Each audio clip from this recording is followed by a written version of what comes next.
Bismillahirrahmanirrahim. Assalamualaikum warahmatullahi wabarakatuh. Salam sejahtera untuk kita semua.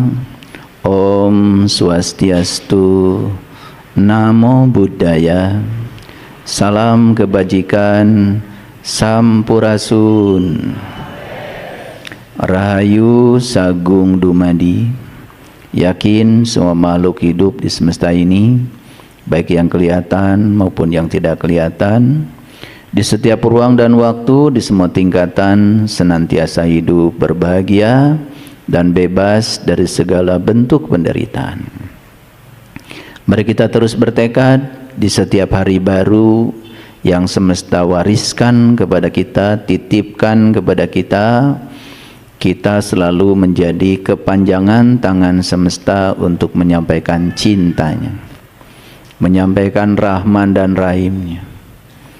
Mari kita bertekad, tidak boleh lagi ada makhluk hidup yang berkurang kebahagiaannya bertemu dengan kita. Tidak boleh lagi ada makhluk hidup yang terluka oleh kehadiran kita. Sekalipun itu tumbuhan, binatang sekecil apapun, mereka punya hak hidup dan keberadaannya di semesta ini sebagai pelengkap untuk membangun keseimbangan semesta. Segala puji hanya milik Allah, sang kehadiran, sang keberadaan, energi universal tanpa batas, yang tidak berawal, yang tidak berakhir, yang meliputi seluruh bentuk, seluruh wujud.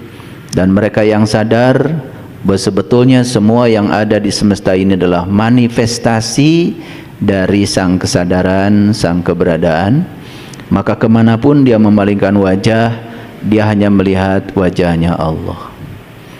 La ilaha illallah. Oleh karena itu, mari kita puji Dia yang telah mengantarkan kita ke tempat ini, yang telah mengantarkan para sahabat juga bisa online karena resonansi dengan frekuensi kita masing-masing. Kita puji Allah dengan membaca hamdalah. Alhamdulillahirabbil alamin. Mari kita awali kajian kita dengan terus merasakan kehadirannya lewat nafas kita, detak jantung kita, karena jejak sang hidup dalam diri kita sesungguhnya selalu ada. Tuhan bukan di ujung terowongan. Tuhan itu adalah dinding terowongan itu sendiri. Tuhan bukan tujuan dari suatu perjalanan. Tuhan itu adalah perjalanan itu sendiri. Tuhan itu ada bersama kita di sini, saat ini, sekarang. Tidak perlu dicari, karena Dia ada bersama kita, tinggal disadari kehadirannya. Dia akan menunjukkan dirinya kepada setiap mereka yang merindukannya. Mari kita sapa asmanya dengan kelembutan dan cinta seraya membaca basmalah. Bismillahirrahmanirrahim. Para sahabat, kajian kita hari ini, musuh kesadaran adalah percaya yang membabi buta. Ini musuh kesadaran. Orang-orang yang percaya secara membabi buta tidak pernah dipertanyakan lagi apa yang dia percaya, tidak pernah dipikirkan lagi apa yang dia percaya.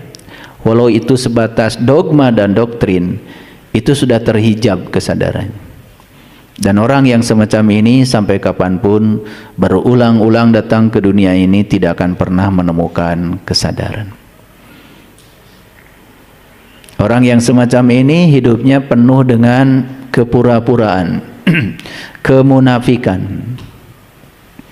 Pura-pura taat hanya takut neraka dan pengen surga. Bukan taat karena kesadaran. Dan jangan lupa, kita dari kecil oleh lingkungan diajarkan untuk taat, bukan diajarkan untuk sadar. Bahkan supaya taat ditakut-takuti. Karena pelajaran yang paling berbahaya, yang membelenggu setiap jiwa yang datang ke semesta ini, itu adalah pelajaran reward and punishment. Bayangkan ya, orang yang menganggap dirinya sudah dewasa, melakukan sesuatu hanya didorong oleh rasa takut dan ingin segala sesuatu yang diinginkan datang. Bukan karena cinta, bukan karena kebutuhan. Makanya dalam teori motivasi, motivasi yang paling rendah itu adalah motivasi reward and punishment. Melakukan sesuatu karena ada reward dan ada hukuman. Kalau kita naik aja sedikit, melakukan sesuatu karena memang itu suatu kebutuhan, kebutuhan alami, apalagi naik ke atas ke frekuensi cinta, maka kita sudah tidak berharap apa-apa lagi. Melakukan kebaikan karena memang sudah alaminya kita dicipta untuk membawa kebaikan. Tuhan sebagai sumber cinta, sebagai sumber sukacita, sumber energi positif yang telah bermanifestasi menjadi diri kita masing-masing. Dan kita ini datang ke semesta untuk menjadi kepanjangan tangannya, membawa cintanya. Kalau semua orang sadar saja dengan itu, kita bisa terjadi menjadi manusia karena cinta. Karena cintanya Allah yang disemaikan kepada ibu bapak kita. Lalu karena cinta ibu bapak kita berpelukan, gara-gara berpelukan kemudian lahirlah kita. Jadi kita ini bukan hasil pukul-pukulan, tapi hasil pelukan. Berarti kita ini sejatinya adalah buah cinta yang harus membawa cinta ke semesta ini. Bukan membawa kedengkian, membawa kebencian, ya, membawa perpecahan, tetapi membawa welas asih yang Allah semaikan ke dalam diri setiap jiwa, dan itulah sesungguhnya kebahagiaan alami. Kita kalah sama pohon kangkung saja melakukan kebaikan. Dia tumbuh dari kecil menjadi besar, setelah besar dipanen. Dia persembahkan seluruh tubuhnya buat kehidupan. Dan mereka tidak pernah merengek-rengek setelah mati tempat istimewa yang namanya surga. Mereka hanya menjalankan hukum alam. Sejatinya mereka adalah melakukan kebaikan secara alami. Kangkung tidak mengerti agama, kangkung tidak mengerti Tuhan, kangkung tidak mengerti konsep surga dan neraka, tidak mengerti konsep halal dan haram, gak ngerti. Dia ngertinya menjalankan kebaikan secara alami, mempersembahkan dirinya untuk kehidupan, gitu aja. Beda dengan manusia. Banyak transaksinya manusia itu. Melakukan kebaikan itu selalu, ya. Kalau tidak didorong oleh ketakutan akan neraka, manusia melakukan kebaikan karena didorong oleh keinginan untuk mendapatkan tempat istimewa setelah kematian yang bernama surga. Padahal manusia melakukan kebaikan juga transaksi. Hampir semua orang kalau ditanya kenapa Anda bekerja, pasti jawabannya kalau saya tidak bekerja, saya tidak dapat uang. Gak ada yang berkata kenapa Anda bekerja, karena saya datang ke semesta ini memang untuk ikut mempercantik semesta yang sudah cantik ini. Bahasa leluhur kita memayu hayuning bawono. Saya datang ke semesta ini untuk membawa kebaikan Allah, kebaikan Tuhan, terserah nyebutnya apa. Yang penting udah kenal belum kepada apa yang disebut itu. Kalau semua sadar dengan itu, ya, dia akan melakukan kebaikan secara alami. Kenapa Anda bekerja? Karena saya sedang dipakai oleh semesta untuk menyampaikan cinta kasihnya. Sederhana. Apakah dengan punya niat seperti itu uang tidak datang? Datang. Saya juga pernah jadi PNS. Beda niat aja dengan teman-teman. Makanya yang niatnya cari uang capek nunggu tanggal 1. Kalau saya tanggal 1 tiap hari. Bisa traktir teman tiap hari. Tidak usah nunggu tanggal 1. Karena saya percaya yang memberikan rezeki kepada saya bukan negara. Negara hanya media untuk menyampaikan rezeki kepada saya. Saya percaya bahwa hidup saya adalah Allah, bukan gaji saya. Gaji itu hanya media yang dipakai Allah untuk menyampaikan rezekinya kepada saya. Diubah aja niatnya sedikit, itu sudah luar biasa. Itulah yang dikatakan Nabi Muhammad, ya, sebaik-baiknya amal tergantung pada niat. Coba melakukan penelitian kecil-kecilan. Kenapa Anda bekerja? Wah, kalau saya nggak bekerja, siapa yang membiayai anak-anak saya? Kalau saya tidak bekerja, saya tidak bisa bayar cicilan dong. Kalau saya nggak bekerja, nanti saya tidak punya tabungan. Jadi dia bekerja karena digerakkan oleh rasa takut. Takut kekurangan. Makanya kurang terus hidupnya. Karena like attracts like, rasa kekurangan menarik kekurangan. Coba kalau kita bekerja didorong rasa berkecukupan, rasa berkelimpahan karena kehadiran Allah dalam diri kita, malah kita nggak cari uang, uang cari kita. Dan ini harus dibuktikan, bukan omong kosong.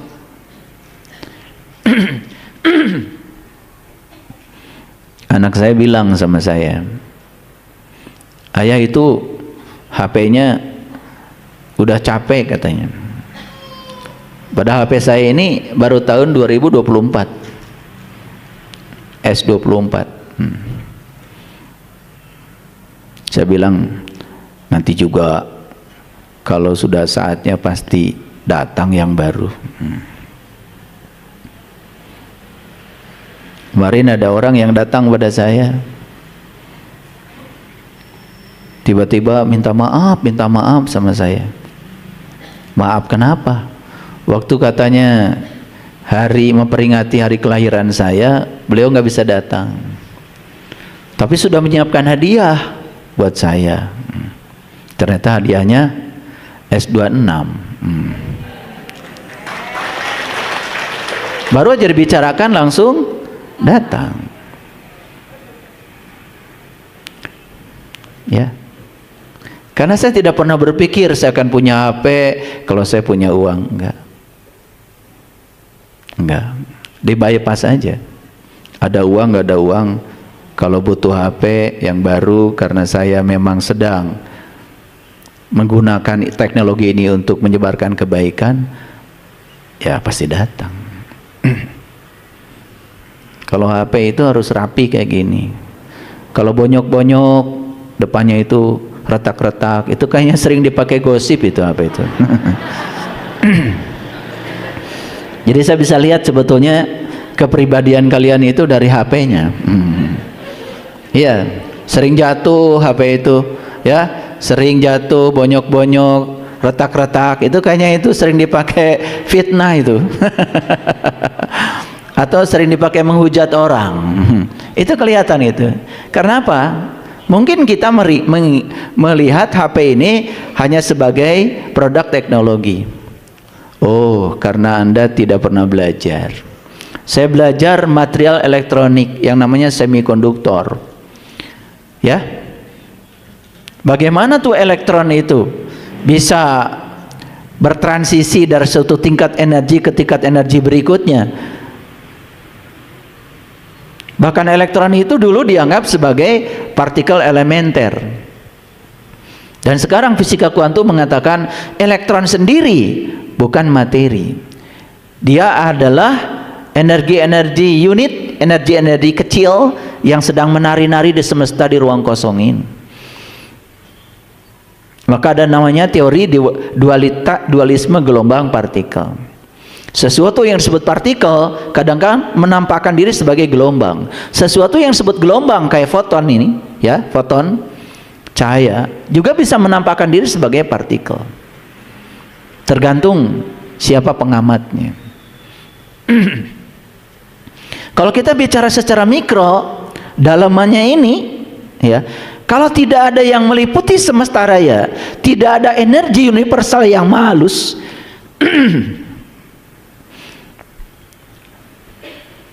bagaimana listrik bisa mengalir dalam kabel?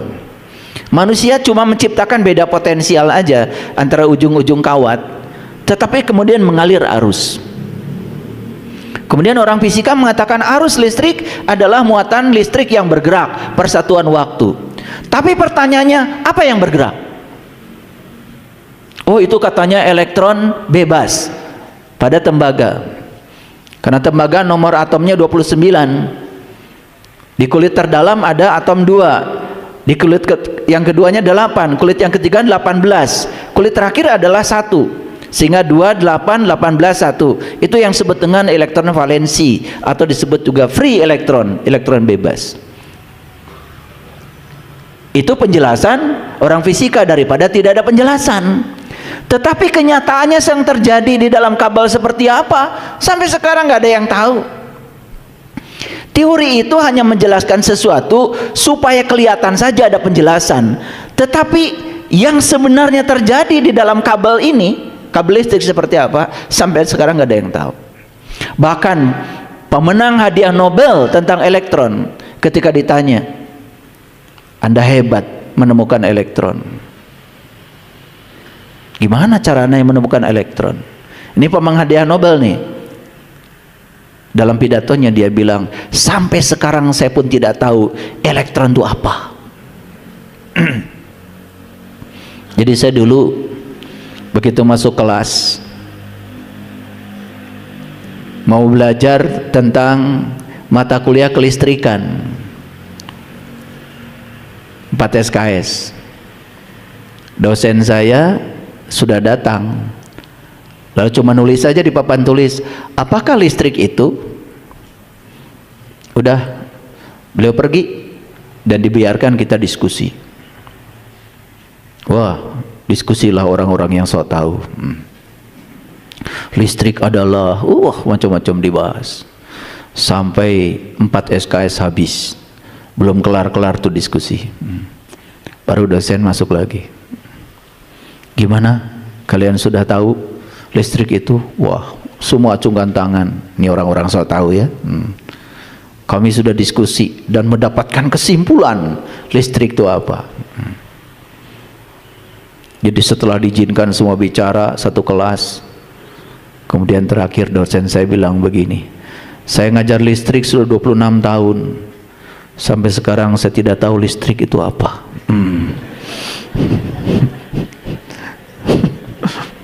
Semua kita cup, hening, diam. Pelajaran berharga itu bagi saya. Betul nggak? Iya. Coba kalian suruh diskusi, ya. Saya nulis Allah itu apa, pasti diskusi semua. Betul nggak? Itu so tahu.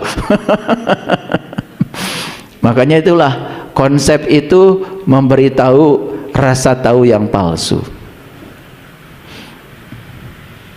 Kita berputar-putar aja di sini tanpa mengalami. Padahal kalau kita masuk aja ke dalam eksperimen, ya, secara nyata, ternyata apa yang dikonsepkan itu tidak sesederhana yang dibicarakan. Sama Bapak Ibu dalam konsep spiritual seperti itu. Ya? Sudah siap belajar hari ini? Oke. Jadi musuh kesadaran itu apa? Percaya yang membabi buta. Saya mau jelaskan dulu. Ini ada babi buta lagi. Ini perlu tahu dulu. Kita kenalan dulu ya sama babi buta lagi ya. Kebayang ya babi ya? Kebayang nggak babi? Nggak buta aja main seruduk. Betul nggak? Ini sudah babi buta lagi.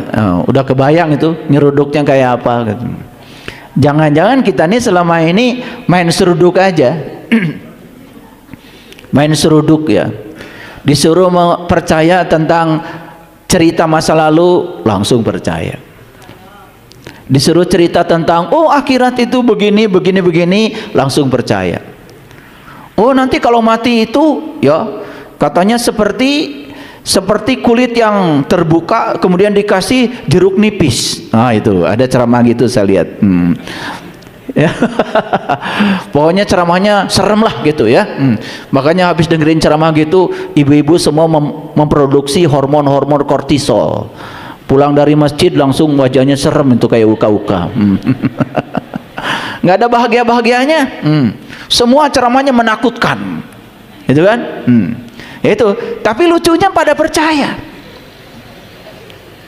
Ketika orang bicara tentang sesuatu, kita tanpa mikir, tanpa kritis, tanpa kreatif, tidak menggunakan pola pikir yang Allah berikan, langsung percaya. Betul nggak? Iya. Kenapa percaya? Ini karena yang berbicara itu sudah pakai atribut, pakai KH, pakai wah macam-macam lah, syekh, macam-macam itu. Karena sudah pakai atribut, dianggap dia itu seolah-olah wakil Tuhan yang sedang berbicara. Padahal dia hanya menjadi wakil dari egonya sendiri, menyampaikan persepsi yang dia bangun tentang konsep Tuhan, konsep akhirat, konsep surga, konsep neraka, semuanya konsep. Dan dia tidak sadar kalau dirinya itu sebetulnya tidak tahu. Cuma dia tidak tahu kalau dirinya tidak tahu, karena kebiasaan menjustifikasi orang lain, merasa tahu lalu menganggap orang lain yang berbeda dengan dirinya itu adalah salah. Muncullah kata-kata sesat, murtad, kafir, macam-macam itu. Padahal Allah sendiri tidak pernah melakukan penghakiman yang semacam itu. Manusia sudah melampaui Tuhan. Kalau saya baca di Quran, diulang-ulang ada kata-kata begini. Inna rabbaka huwa a'lamu biman dhalla an sabilihi wa huwa a'lamu bil muhtadin. Sesungguhnya hanya Tuhanmu yang tahu siapa orang yang mendapatkan petunjuk dan siapa orang yang tersesat di jalannya. Itu Quran. Tiba-tiba ada sekelompok manusia yang merasa dirinya paling suci, paling benar, lalu tiba-tiba menghakimi orang lain. Anda sesat, Anda sesat, Anda sesat. Ini sudah melampaui Tuhan. Sedangkan di Quran sendiri ayatnya inna rabbaka huwa a'lamu biman dhalla an sabilihi wa huwa a'lamu bil muhtadin. Hanya Tuhanmu yang tahu siapa yang tersesat dan siapa yang dapat petunjuk di jalannya. Banyakkah yang suka menghakimi begitu? Siapa di antaranya? Itulah orang yang sempit ilmunya begitu. Ya. Makanya saya kemarin ngasih kajian khusus untuk komunitas saya. Saya sampaikan pada mereka, ciri orang yang sudah sampai, yang sudah pulang, yang sudah sadar, dia punya kesadaran bahwa dia bukan pikiran, dia bukan perasaan, dia bukan tubuh, tapi dia itu adalah ruang. Ruang tempat terjadinya semua kejadian itu. Coba perhatikan. Masjid ini punya ruang nih, ruang kosong. Dan ruang itu yang datang ke sini orang pelit, yang datang ke sini dermawan, tidak terluka. Dan ruang itu menerima apapun setiap datang kepadanya apa adanya. Makanya orang yang sudah pulang, jiwanya sudah pulang, sekarang di sini saat ini sekarang dia sudah jadi ruang. Kalau dia sudah menjadi ruang yang luas, apapun yang datang dia sudah tidak perlu menghakimi lagi, tidak perlu usil lagi. Dia bisa menerima setiap yang datang apa adanya. Itulah ciri orang yang sudah pulang. Kira-kira Bapak Ibu sudah pulang belum? Atau on the way? OTW ting di mana? Ya, gitu. Kakak ini timah udah nyebutkan OTW. Betul nggak? Iya, gitu. Oh, tungguan we, itu OTW. Paham ya? Oke. Baik, kita lihat dulu ya arti kata membabi buta. Jadi membabi buta itu ungkapan kiasan sebetulnya, yang berarti melakukan sesuatu secara nekat. Ada yang nekat gak di sini? Ada ya? Percaya sama dongeng tentang akhirat, kalau yang dongeng sendiri belum merasakan akhirat. Nekat gak itu? Nekat. Ya masuk ya? Membabi buta nggak itu? Jadi ini babi buta itu adanya di mana sebetulnya?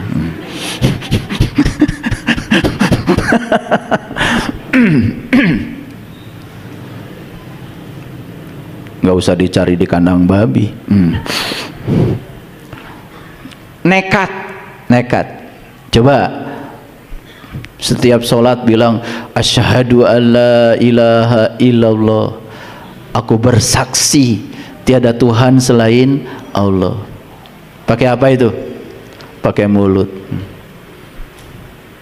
Padahal mulut itu hanya bisa bersaksi. Saya mau nanya Bapak Ibu, menyaksikan dulu, bersaksi dulu? Harusnya menyaksikan dulu baru bersaksi.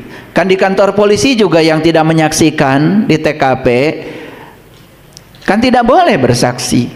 Kalau nekat tuh bersaksi padahal tidak menyaksikan, kan dia nanti malah kena pidana itu, saksi palsu.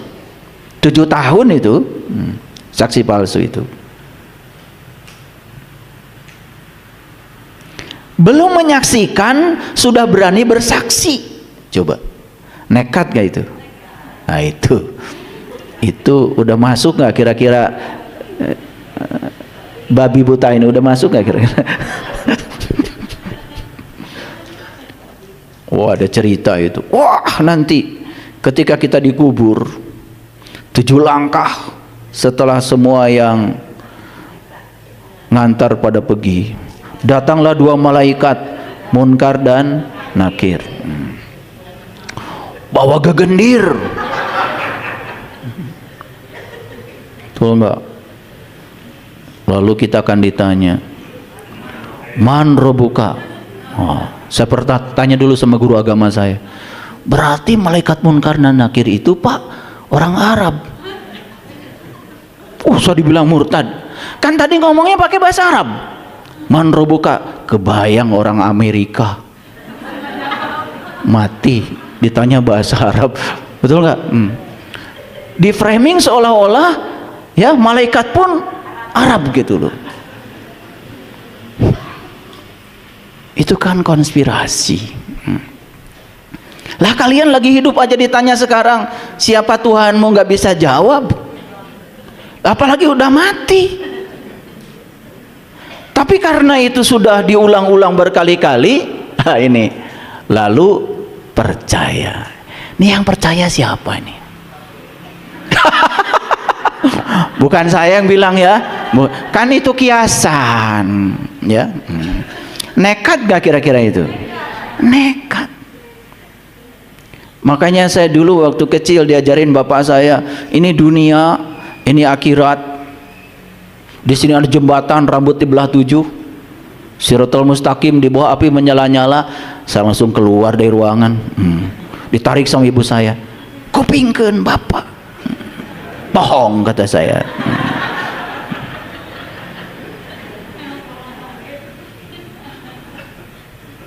Kata ibu saya, dangukeun we atukan bapak nuju ceramah. Bohong. Cuman saya bertekad aja, suatu saat bapak saya akan tahu yang sebenarnya. Makanya begitu saya udah tahu yang sebenarnya, saya balik, saya bilang sama bapak, saya mau ngajarin Siratal Mustaqim yang pernah bapak ajarkan. Salah dulu. Awalnya terjadi perdebatan hebat karena beliau kan ngerasa dirinya kiai, pakai atribut, muridnya banyak, nggak peduli saya. 3 hari 3 malam satu debat Shirathul Mustaqim tuh sama bapak saya. Bener itu, sampai istri saya bingung itu. Ya udah katanya, bapak nggak mesti nerima. Ya terus saja, ya saking sayangnya sama orang tua saya. Setelah ketemu Shirathul Mustaqim yang sebenarnya, beliau tuh nangis.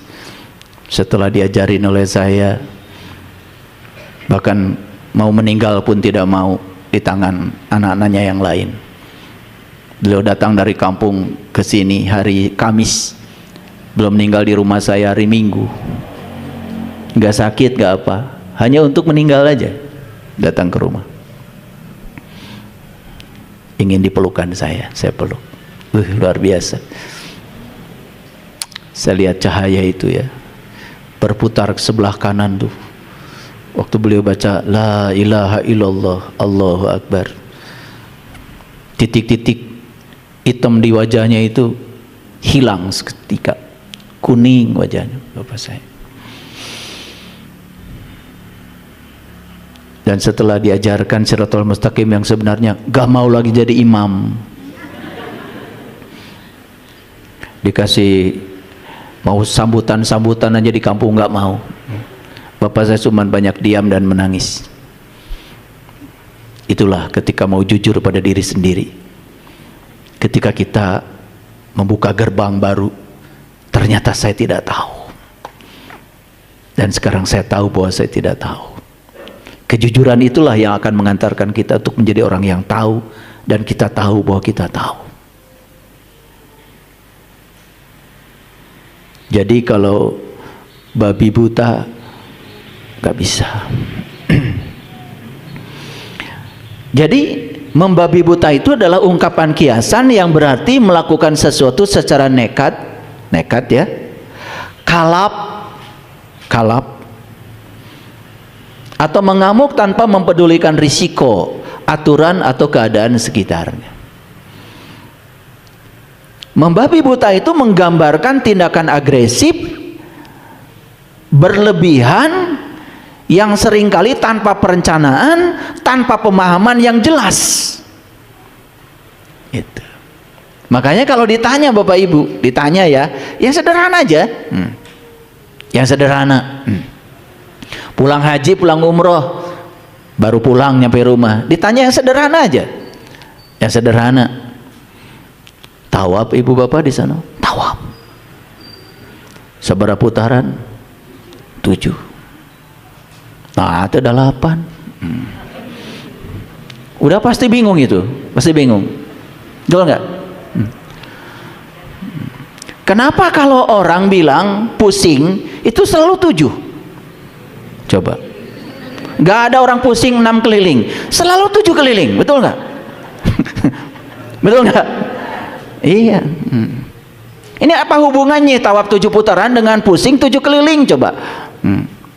Kalau tidak mengerti kenapa tawaf 7, tidak mengetahui esensinya, ya pusing. Berapa keliling? Ya 7. Makanya kalian itu sampai sekarang pusingnya nggak 8, nggak 9, 7 aja. Betul nggak? Loh, kenapa pusing 7 keliling ada kaitan dengan Shirathul Mustaqim rajut dibelah 7? Kenapa ada kaitan dengan tawaf 7 putaran, sa'i, bondar mandir, safa dan marwah 7 kali? Kenapa melempar batu dengan melempar jumroh dengan 7 batu? Ini kan semua bahasa-bahasa simbolik leluhur yang kita tidak mau mencoba memahami karena kita membabi buta. Cenah kadenge entah ku babi. Kagok ngaji teh. Paham sampai sini? Ada yang tersinggung nggak? Nyaris tidak pernah mempertanyakan, betul nggak? Iya. Ini bapak saya dulu, bapak saya ditanya yang sederhana aja sama saya. Ditanya, yang kentut anus, kan yang dicuci wajah. saya teh nunyian kesalahan nu mana. Betul nggak? Pernah nanya Bapak Ibu? Yakinlah ya, yakin gak nanya, pokoknya percaya aja. Betul nggak? Da batur kayak gitu. Betul nggak? Itu ini biar banyak tertawa Bapak Ibu, ngaji terus banyak tertawa ya. Habis kajian dengan saya itu endorfinnya banyak, serotonin banyak, oksitoksinnya banyak.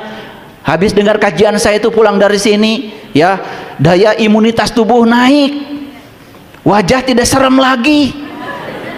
Itu udah berhasil ya, walaupun belum ketemu jati diri. Udah berhasil lah segitu juga, lumayan. Jadi membabi buta itu bertindak seganas dan seaneh babi yang buta. Kebayang ya, babi yang gak buta aja main seruduk, betul nggak? Ini sudah babi buta lagi. Kebayang nggak nyeruduknya kayak apa? Gitu, paham ya? Udah gitu aja penjelasannya. Saya coba dalam terminologi Arab nih, saya coba cari padanan kata dalam bahasa Arab. Ternyata dalam bahasa Arab ada istilah yang sepadan tuh dengan membabi buta itu. Namanya itu tahawur. Itu. Nah ternyata tahawur itu keterlaluan. Tahu keterlaluan? Perlu saya kasih contoh. Kalian itu belum menyaksikan, bersaksi. Keterlaluan nggak?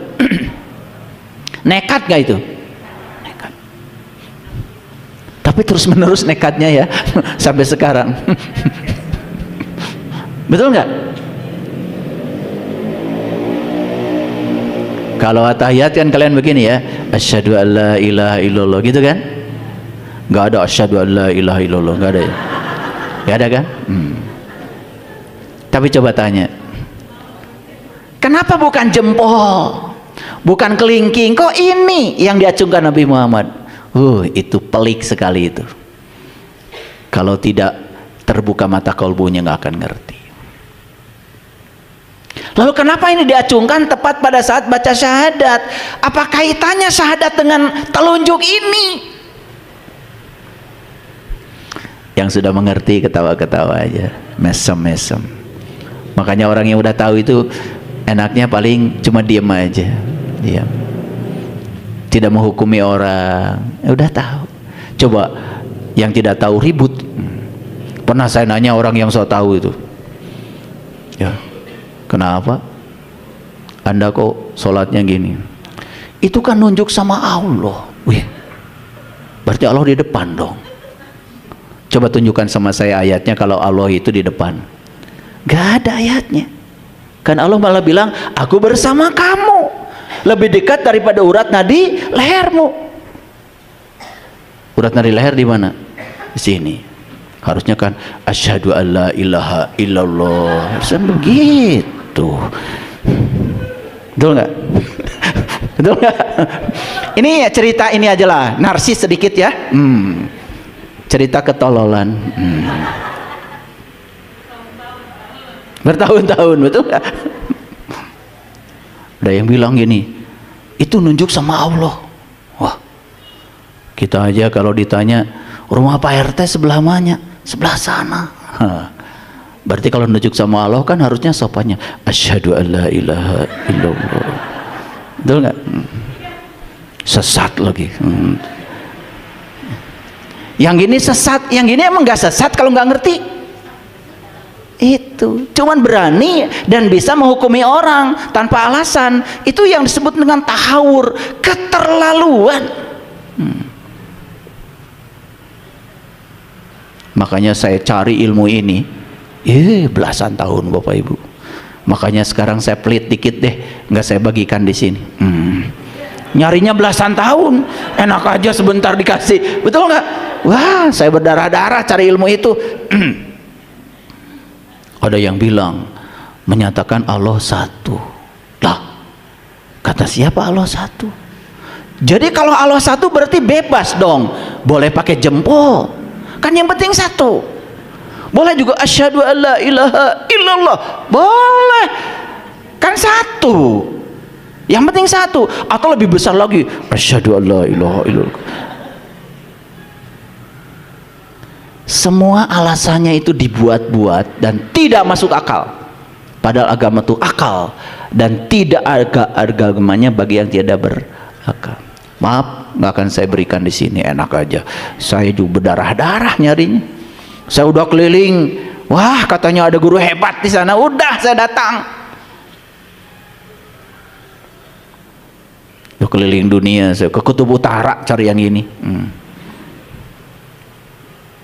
Udah sampai ke Iceland saya tuh. Ah, nggak ketemu, ngojai we di Iceland. Tepangi. Ternyata semua jawabannya itu ada di sini, di dalam diri kita, Bapak Ibu. Ternyata diri kita ini adalah perpustakaan terlengkap, terhebat, yang pintu-pintunya masih tertutup karena kebisingan pikiran kita sendiri. Yang sederhana ini aja gak tahu. Tapi kita selama ini menjalankan yang kita tidak tahu, tanpa alasan, tanpa pengetahuan. Keterlaluan gak itu? Keterlaluan, tawur itu. Jadi bahasa Indonesianya membabi buta. Ini masih judul dulu biar jelas. Betul nggak? Dalam bahasa Arab, tahawur itu bisa berarti gegabah, ceroboh, tergesa-gesa. Tahawur adalah sikap berlebihan seseorang yang timbul akibat kurang pahamnya mengenai sebuah masalah. Ini lebih menusuk lagi nih, membabi buta dalam bahasa Arab. Jadi melakukan sesuatu ya akibat kurang pahamnya mengenai sebuah masalah, terus dilakukan padahal nggak ngerti. Padahal Bapak Ibu, Nabi Muhammad sudah bersabda, as-sholatu mi'rajul mu'minin. Sholat itu adalah mi'rajnya orang yang beriman. Berarti dalam gerakan sholat itu ada simbol-simbol untuk meniti ke dalam diri, untuk menemukan sidrah al-muntaha dalam diri bagi mereka yang tahu. Maka yang sudah tahu tuh mesem-mesem aja. Yang belum tahu pasti mikir kan, tapi nggak apa-apa. Setidak-tidaknya setelah ini tidak membabi buta, itu aja dulu. Walaupun belum tahu. Apa akibat tahawur, fanatisme buta? Coba Bapak Ibu, kita dari kecil kan diajarkan fanatisme yang buta, mempercayai sesuatu tanpa alasan, bahkan nyaris tidak boleh bertanya. Ketika kita bertanya tentang sesuatu, malah diasingkan, dianggap aneh. Padahal bertanya itu adalah kunci dari ilmu pengetahuan. Kita bikin skripsi, tesis, disertasi, semua juga dimulai dengan sebuah pertanyaan penelitian. Karena ada pertanyaan penelitian, maka ada penelitian, maka ada kesimpulan. Kalau tidak ada pertanyaan, tidak ada upaya untuk mencari jawaban. Menghasilkan egoisme. Yang paling berbahaya adalah ego spiritual. Ego spiritual itu menganggap dirinya paling benar, paling soleh, paling ulama, paling bisa, paling tahu. Lalu setiap hari yang dia kerjakan apa? Menghakimi orang lain. Seolah-olah dia itu pemegang kunci pintu surga. Padahal kerjanya poligami aja. Sunnah. Cek maneh. Selalu ingin menang sendiri, meremehkan orang lain, memandang yang selain dirinya. Itu yang sekarang itu menimbulkan konflik berkepanjangan dalam urusan agama. Lahirnya polisi agama, seolah-olah dia punya hak untuk menilai orang lain. Dia belum jadi ruang, belum bisa menerima semua perjalanan spiritual setiap orang apa adanya. Semua harus seperti yang dia mau. Itulah ego. Itu ego spiritual Bapak Ibu, cuma tidak terasa. Makanya penyakit yang paling berbahaya di semesta ini bukan virus, tetapi merasa diri paling tahu, paling soleh, paling benar, paling suci, lalu kerja setiap hari cuman menghakimi orang lain. Banyak yang kayak gitu? Banyak apa banyak sekali?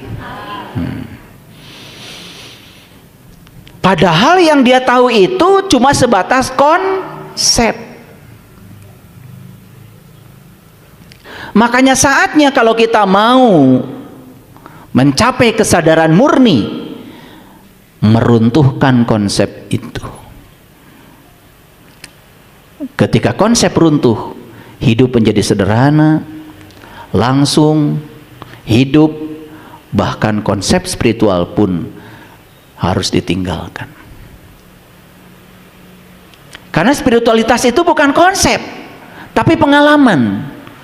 Makanya leluhur kita tidak bicara Tuhan, bicara ketuhanan. Coba lihat Pancasila, tidak bicara Tuhan, ketuhanan. Berarti bicara pengalaman tentang Tuhan. Itu yang paling penting. Makanya ketika dia menyadari kehadiran Tuhan dalam dirinya di setiap ruang dan waktu, mulai bisa melihat tanpa mata, bisa mendengar tanpa telinga, bisa bicara tanpa mulut, memasuki ruang keheningan yang terdalam dalam dirinya. Disitulah dia menemukan suatu kebebasan. Dan orang yang seperti ini sudah tidak perlu validasi eksternal, bahkan bahagia tidak perlu orang lain. Bahagia adalah keputusan dari dirinya sendiri. Apapun yang dilakukan orang sudah tidak berpengaruh lagi, persis seperti ruang. Lihat samudra, sungai bersih, sungai kotor, diterima apa adanya. Lihat langit biru, awan hitam, awan putih, disaksikan saja apa adanya, tidak ada penghakiman. Itulah orang yang sudah pulang, yang sudah kenal pada jati dirinya. Sebaliknya mereka yang belum pulang kelihatan sibuk mengurusi urusan orang lain, sementara dia lupa pada dirinya sendiri. Apa konsep spiritual contohnya? Hati-hati, aku adalah orang yang sadar, aku bukan ego, aku sudah paham. Itu konsep. Ketika masih ada aku, itu adalah pusat keterikatan kita.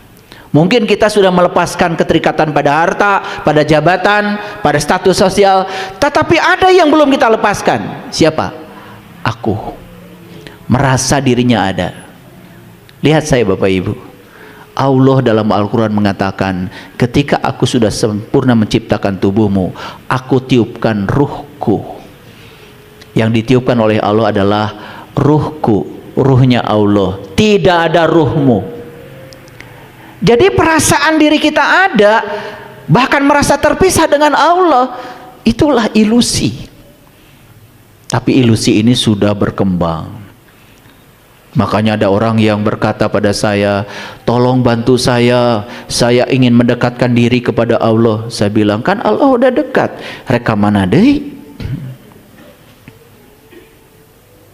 Tapi kalau ada orang mengajak di mimbar-mimbar agama, mari kita mendekatkan diri pada Allah, setuju semua. Dasar nggak tega saya nyebutnya. Padahal Allah sudah bersama kamu, lebih dekat daripada urat dari lehermu.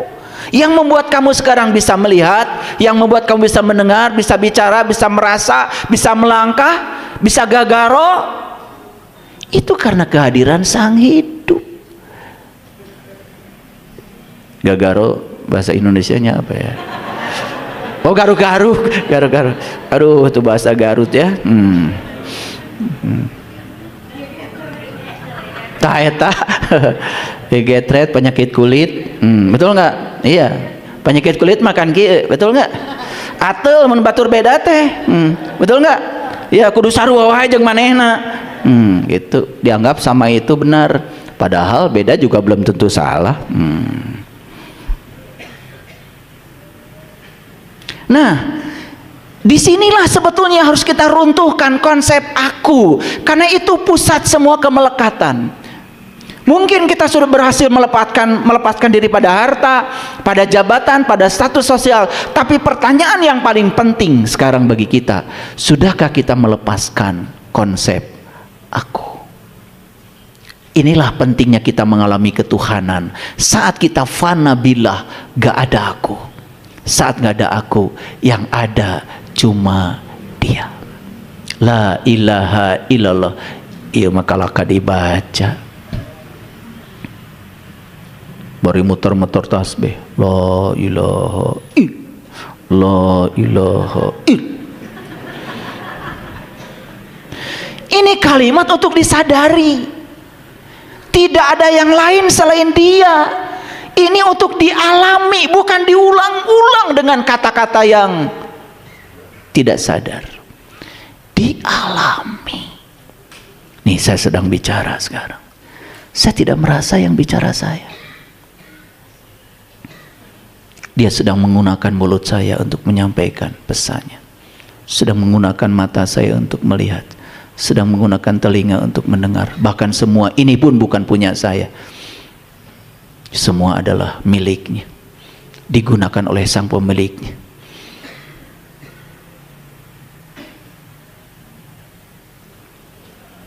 Setiap ruang dan waktu kalau bisa begitu Bapak Ibu, selaras kita.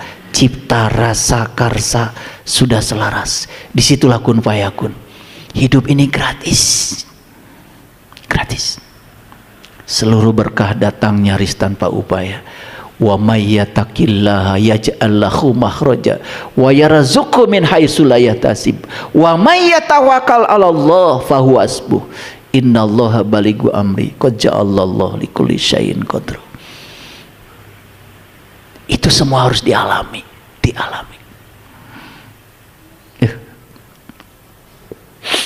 Pengen nangis.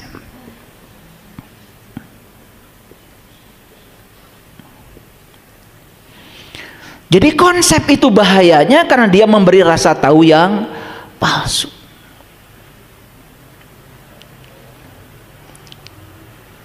Nah, kepercayaan yang membabi buta itu bahasa lainnya adalah kepercayaan yang bodong. Tahu bodong? Kosong, molongpong. Betul? Dari kecil sholat, dari kecil menjalankan ritual, dari kecil membaca kitab suci, ada masalah sedikit aja uring-uringan, langsung ambruk. Itulah kenapa? Karena bodong. Betul nggak? Tidak dipuji aja langsung ambruk. Padahal dari kecil sudah membaca alhamdulillah, segala puji habis buat Allah. Dan tidak disadari. Bodong. Ya. Karena tidak mengalami. Kalimat bismillah tidak dialami, kalimat alhamdulillah tidak dialami, ar-Rahman ar-Rahim tidak dialami, maliki yaumidin tidak dialami, iyyaka na'budu wa iyyaka nasta'in tidak dialami. Semuanya sebatas konsep yang dijejalkan di sini sebagai hafalan. Disebut aja hafid. Hafiz.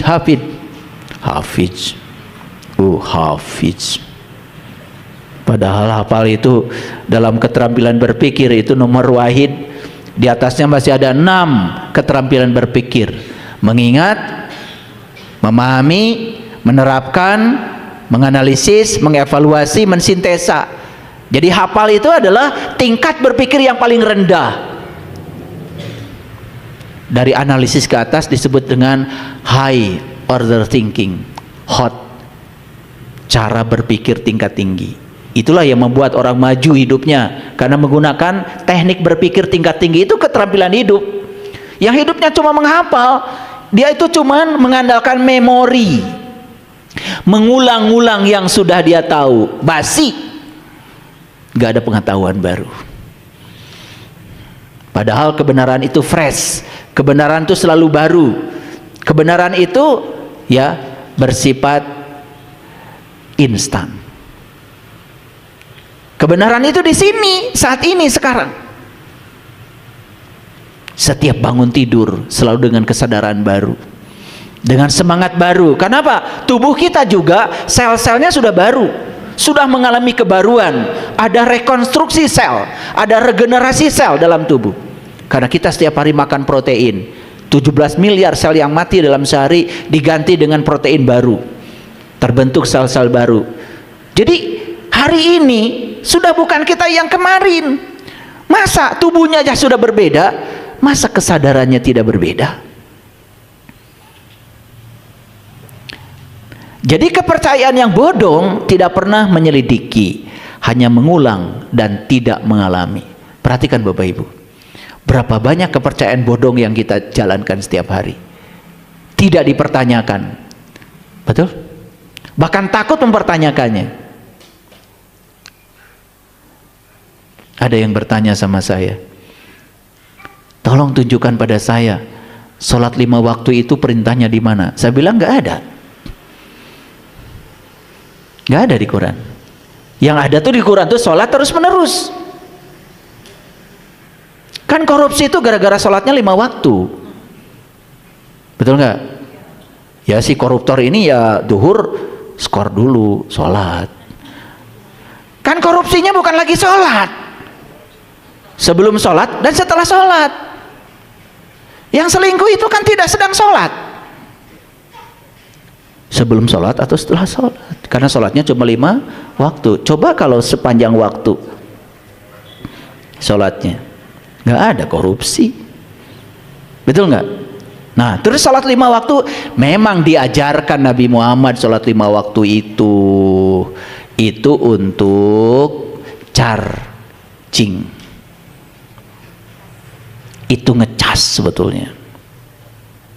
Gini, pagi jam 8 sudah kerja nih, sudah gelombang beta nih, wah udah mulai marah-marah. Betul nggak? Sudah mulai banyak ekspektasi, kalau tidak mencapai langsung marah, tidak sesuai target langsung kecewa. Kan itu terus mulek-mulek tuh otaknya itu.